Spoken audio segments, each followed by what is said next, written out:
में श्री नाभा जी ने रत्नावती जी का चरित्र, और रत्नावती जी के चरित्र में भक्त भूप रत्नावती, मैंने जितने भक्तों के चरित्र लिखे हैं उन भक्तों की अगर मैं राजा कह दूं, मैं अगर उन भक्तों की अधिष्ठात्री कह दूं तो कोई कमी नहीं। रत्नावती जी कौन है? रत्नावती महाराज पृथ्वीराज जी की कुलवधू, आमेर के राजा पृथ्वीराज उनकी बहू हैं, उनकी कुलवधू हैं।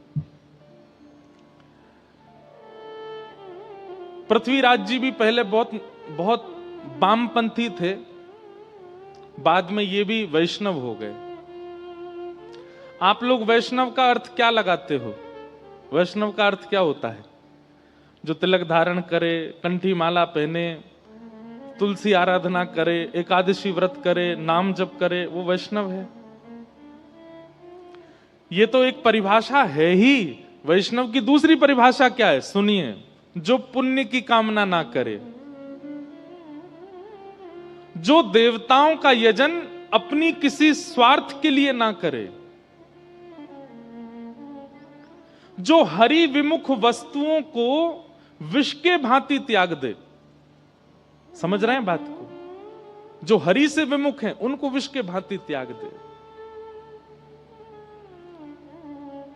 वैष्णव कभी पुण्य नहीं करता, वैष्णव आराधना करता, भक्ति करता, सेवा करता, पूजा भी नहीं करता, वो वैष्णव है। तो महाराज पृथ्वीराज जो थे पहले नास्तिक थे, और नास्तिक नहीं थे, एक गुरुजी थे इनके, लेकिन वो गुरुजी तांत्रिक थे। तंत्र विद्या पर इनकी ज्यादा रुचि थी, और इनके गुरुजी का नाम था तारानाथ। बहुत ध्यान से सुनना। परंतु इनकी जो पत्नी थी वो वैष्णव थी। प्राचीन काल में राजाओं को एक ही चीज दिखती थी, कैसे भी हमारा जो राज शासन है वो बना रहे, उस पर कोई आक्रमण ना करे, और इस राज शासन की रक्षा के लिए जो दायित्व उठाएगा वो हमारे गुरुजी। सब लोग इधर देखो, बहुत सावधानी से सुनो। मतलब गुरु भी स्वार्थ से ही बनाते थे। तो पृथ्वीराज राजा ने तारानाथ जी को अपना गुरु बनाया, लेकिन उनकी पत्नी वो वैष्णव थी। उनके गुरुजी थे कृष्णदास पेहारी जी। ठीक है, पति पत्नी के गुरु अलग होना, ये इसमें कोई दोष नहीं है। अगर पत्नी हरिदासी है और पतिदेव रामानंदी हैं, या पतिदेव गौड़िया वैष्णव हैं और पत्नी जो है वो हरिवंशी है, कोई दिक्कत नहीं है। दोनों वैष्णव हैं तो अच्छा है। लेकिन दिक्कत हो जाती है जब एक वैष्णव है और दूसरा जो है वो वैष्णव नहीं है, दूसरा या तो नास्तिक है या किसी और पथ का है, तो बहुत दिक्कत होता है निर्वहन करना। इसलिए हम निवेदन करते हैं कि भाई अभी जितने युवा हैं, अगर तुम वैष्णव हो तो भाई घर वालों से ये कह दो, पैसा वाला हो, सुंदर हो, धनवान हो, पढ़ा लिखा हो, ये सब बाद की बात, वैष्णव हो। वैष्णव साथ रहें तो ज्यादा अच्छा है। तो पत्नी तो थी वैष्णव, लेकिन श्री पृथ्वीराज जी महाराज जो थे वो तांत्रिक गुरु जी के चेला थे। कभी बलि चढ़वाते थे उनसे, कभी आधी रात बुलवा करके भिन्न भिन्न प्रकार के हवन करवाते थे, कभी कुछ करवाते, कभी कुछ करवाते। और पृथ्वीराज का तांत्रिक विद्या से राज शासन बचा भी हुआ था। उसको और विश्वास हो गया अपने गुरुजी में। अपने गुरुजी से रोज कहते थे, गुरुजी आप मेरे घर कभी प्रसाद पाने आओ। तो तारानाथ कहते, तुम्हारी पत्नी जो है ना वो वैष्णव है, और वैष्णवों का हाथ का खाने से हमारी जो विद्या है वो नष्ट हो जाती है, इसलिए तुम्हारे घर का भोजन मैं नहीं करूंगा। पहले अपनी पत्नी से कहो मुझसे दीक्षा लेवे, मेरी चेली बने, तब मैं आऊंगा घर पे। अब तो घर में पहले कोई विवाद नहीं था, लेकिन अब विवाद होने लगा। क्यों? पृथ्वीराज जी आते और अपनी पत्नी से रोज लड़ते, तुम्हारी वजह से गुरुजी घर नहीं आ रहे हैं, तुम वैष्णव हो, तुम ठाकुर जी की सेवा करती हो, तुम्हारे गुरुजी कृष्णदास पेहारी जी इसलिए गुरुजी नहीं आते, तुम्हारी वजह से हमारा घर जो है गुरुजी के चरणों से नहीं अंकित हो पाया। अब पत्नी कहे मुझे आपके गुरुजी से कोई दिक्कत नहीं, आप किन्हीं को भी भजो, लेकिन अब मैं एक बार दीक्षा ग्रहण कर चुकी, मैं वैष्णव परंपरा में आ चुकी, मैं कैसे त्याग दूं?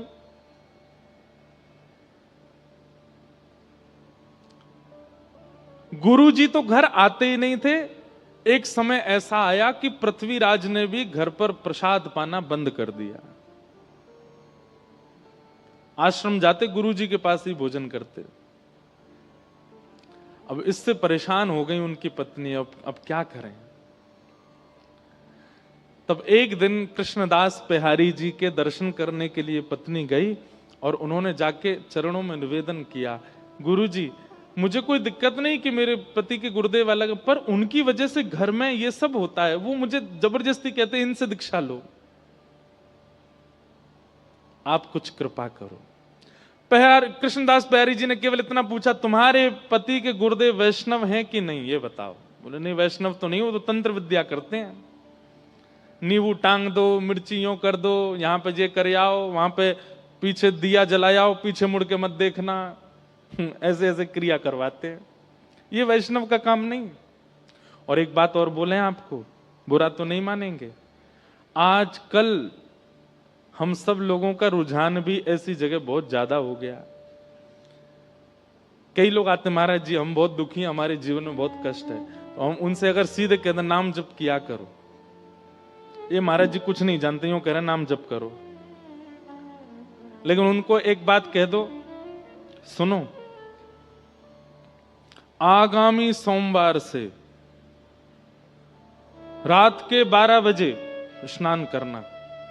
अच्छा फिर कोरे वस्त्र पहनना जो पहले नहीं पहने हों, ठीक है, और बाल गीले ही रहने देना, सुखाना मत, कोई है नहीं ऐसे ही है, बाल गीले रहना। अच्छा ठीक है गीले रहेंगे, शैम्पू लगाएं कि नहीं, लगा लेना। और फिर एक शुद्ध आसन लेना, उस पर बैठ जाना। अच्छा सीधे बोल दिया आसन पे बैठ के नाम जब, तो भी नहीं, आगे 2 पात्र रखना, एक पात्र में पूड़ी रखना, दूसरी पात्र में रोटी रखना, एक पात्र में अचार रखना, दूसरे पात्र, ऐसे 2-4 आइटम बता दो, और फिर बैठ करके हरे कृष्ण कृष्ण कृष्ण हरे हरे, हरे राम राम राम, इसकी 108 माला करना। सांचे गुरु जी हैं, बिल्कुल बिल्कुल सही बता, गीले बाल, नए वस्त्र, रात के 12 बजे, बस इसलिए नाम जप हो जाएगा। महाराज जी पूड़ियों का क्या करना है, सुबह उठ करके गैया को खवा देना, तुम्हारे सारे संकट मिट जाएंगे।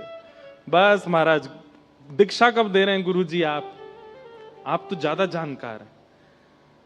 मतलब हमको सीधे सीधे कह दिया जाए कि नाम जप से कल्याण होगा, तो हम लोगों में विश्वास नहीं उठता। और वही बात यदि 4 जगह घुमा करके कुछ ऊट पटांग बातें बोल के कह दी जाए तो हम मान लेते हैं।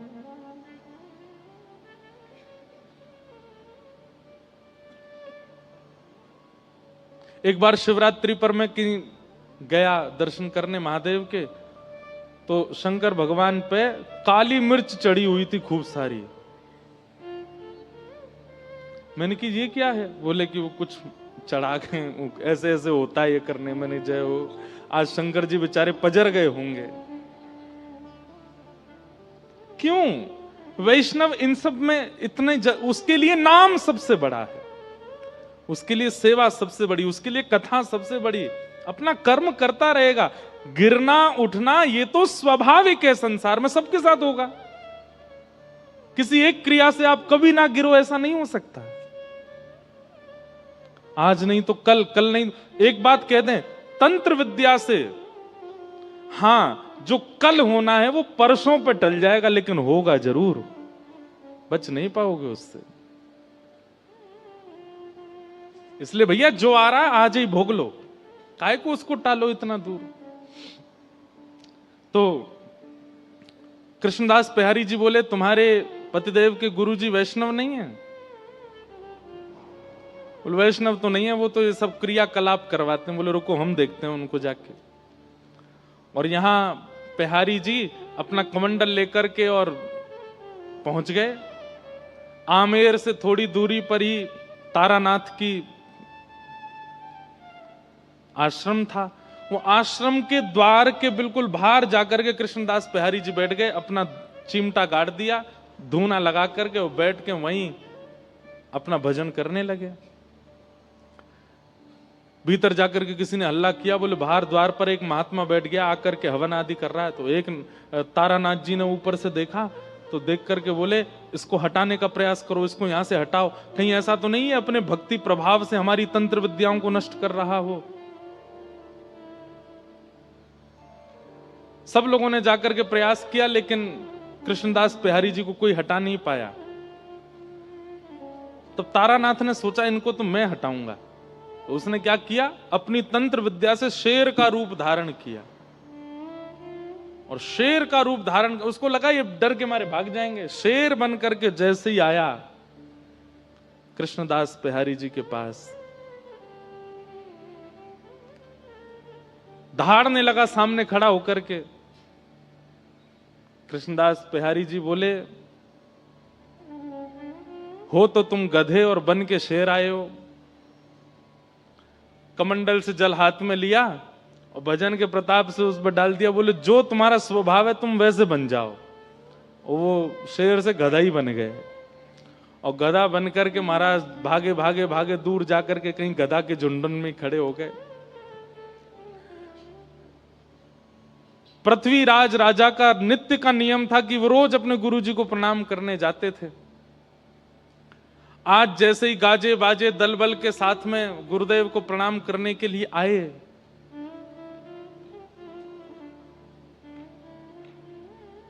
तभी पृथ्वीराज राजा ने देखा कि गुरुदेव के आश्रम के द्वार पर कोई महात्मा बैठा है, और मंदिर के जितने और संत थे वे सबरे हाथ जोड़ करके रो रहे हैं सामने बैठ के। पृथ्वीराज अपने घोड़े से उतरे, बोले कि क्या हुआ और ये महात्मा कौन है, गुरुजी कहां हैं? बोले हमारे गुरुजी शेर बन के आए थे इनको डराने के लिए, पर इन्होंने कुछ कर दिया, गुरुजी मिल नहीं रहे, पता नहीं कहां चले गए। पृथ्वीराज रोने लगा, गुरु के प्रति बड़ी निष्ठा थी उनकी। बोले भगवान मेरे गुरुदेव कहां है? बंधु एक बात और कहें, गुरु की परख भी कथा से होती है। हम दीक्षा नहीं देते अभी, और बहुत सारे बच्चे चाहते हैं कि दें। हम कहते पहले कथा सुनो, और कथा सुनते सुनते सुनते सुनते एक दिन ऐसा होगा, या तो स्वप्न में, या तो अनुभव में, या तो दृष्टि में। अभी क्या होता है कि कथा से आपके ऊपर प्रभाव ऐसा पड़ता है, आपको लगता है यही गुरुजी बढ़िया है, इन्हीं कोई गुरु बनाओ जो कथा सुना रहे। नहीं, ये गुरु शिष्य का संबंध प्रभाव देख करके नहीं करना है। गुरुजी अपने आप आपके चित्त में प्रकट होंगे, अपने आप आपको ऐसा कुछ होगा जिनकी दृष्टि, जिनका स्वभाव, जिनकी चाल चलन, जिनका रूप, जिनकी वाणी आपको स्थिर कर दे, और कोई भावना चित्त में प्रकट ना हो, समझ जाओ वही आपके गुरु हैं। उन्हीं के प्रति गुरु भाव रखो, गुरु निष्ठता रखो।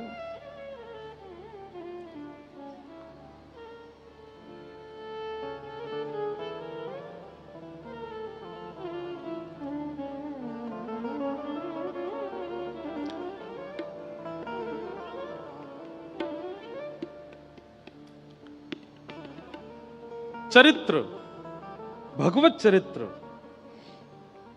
और भक्त चरित्र, ये भी सामर्थ्य प्रदान करते हैं, दृष्टि प्रदान करते हैं, अनुभव प्रदान करते हैं, कौन गुरु कौन नहीं।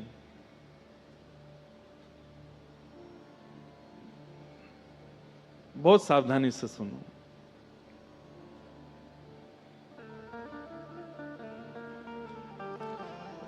तो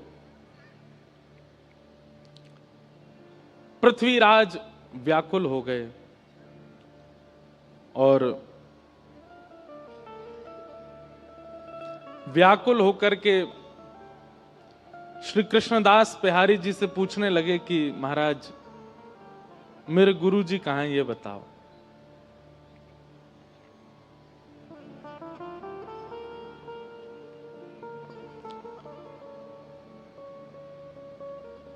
मैं निवेदन कर रहा था कि गुरु बोध भी सत्संग कराता है। कई बार कई लोग ऐसे प्रभाव में पढ़ करके भी गुरु बना लेते हैं और फिर बाद में उनको लगता है कि शायद हमारे जीवन में परिवर्तन नहीं हो पाया। गुरु वही जो हरि सो मिलावे, गुरु वही जो भक्ति मार्ग दिखावे, गुरु वही जो वृंदा विपिन बसा दे, जो वृंदावन बसा दे, सब छुड़वा दे तो वृंदावन ही प्रिय लगने लग जाए, वही गुरु है। गुरु वो नहीं जो अपनी आराधना प्रधान रखे। कई लोगों के वचन ऐसे होते हैं कि उनके वचनामृत सुन के वो प्रिय लगने लगते हैं, पर वचनामृत वो श्रेष्ठ जिनके वचनामृत से श्री कृष्ण प्रिय लगने लगे, जिनके वचनामृत से श्री जी प्रिय लगने लगे, वो वचन श्रेष्ठ है। तो पृथ्वीराज गलत गुरु बना चुके हैं अपने जीवन में। आज पेहारी जी के सामने जाकर के बोले, महाराज मेरे गुरु जी कहां हैं? मैं आपसे कुछ नहीं चाहता, अपने पूरे आमेर के किले को आपके चरणों में न्योछावर कर दूंगा, बस मेरे गुरुदेव का पता बता दीजिए वो कहां हैं।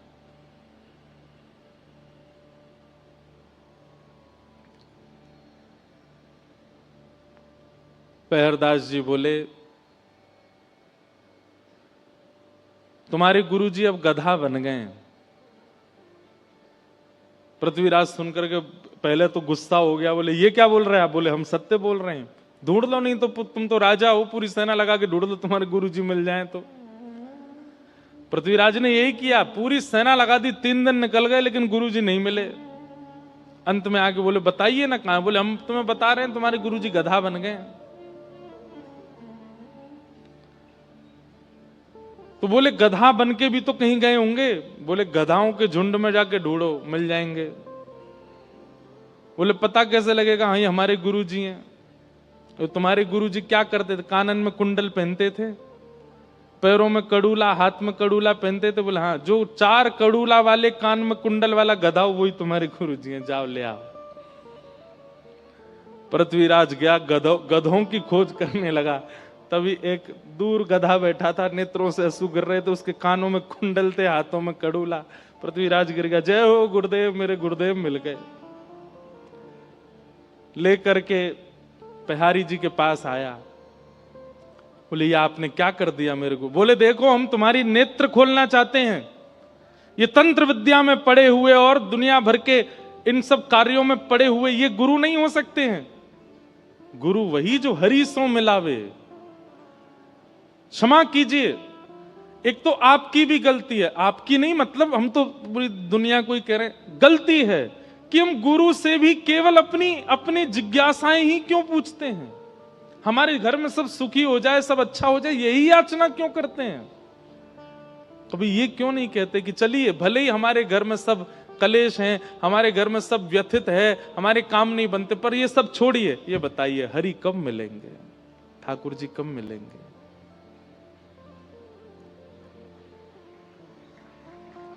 ये पूछिए।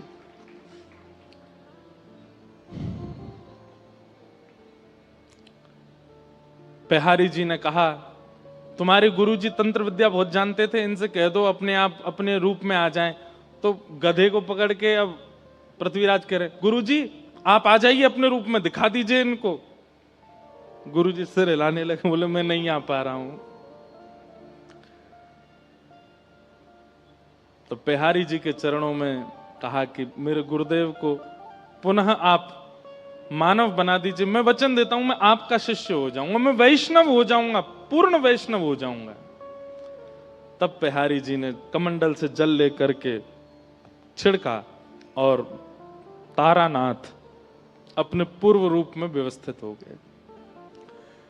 पृथ्वीराज जी तो क्या दीक्षा लेंगे, तारानाथ ने पहले दीक्षा ली कृष्णदास पेहारी जी से, और अपने जीवन के सारे जो उनके तंत्र आदि थे सब छोड़ दिए और जीवन भर फिर वैष्णव भाव से हरे कृष्ण कृष्ण नाम महामंत्र में ही रहे। और यह देख करके पृथ्वीराज राजा ने भी उनसे दीक्षा ली। अब घर में मानो जैसे ठाकुर जी किलोल करने लगे, क्योंकि पत्नी भी वैष्णव है और पृथ्वीराज भी वैष्णव है और श्री कृष्णदास बिहारी जी उनके